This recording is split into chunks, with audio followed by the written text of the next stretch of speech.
right. So I want to take just a minute and I'm going to zoom out and then we'll zoom back in. There's kind of a few things at play here.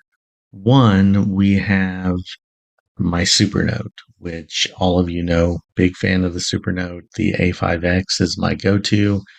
I've even recently given the A6X2 over to Trey, so my Nomad is truly nomadic now. Trey's using it for his engineering work.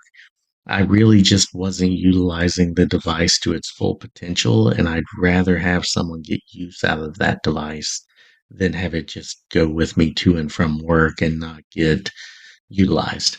So what I've done is I've gone back to my A5X, and this is what I've used for over 3.5 years. I'm extremely excited for the A5X2 when that comes out.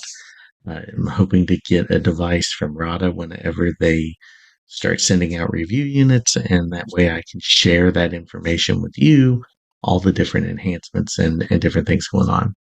The other thing that I want to talk about is the blog.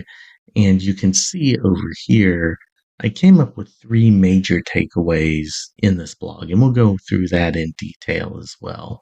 But I did want to zoom out for a minute, show you kind of the whole picture and what we're going to be talking about. We'll go ahead and we'll start with the blog and kind of talk about my philosophy behind why I don't use a planner. And then we'll pop over to the Supernote and I'll show you what those challenges actually mean to me and also what my potential solutions are to make that work and why it's important to me.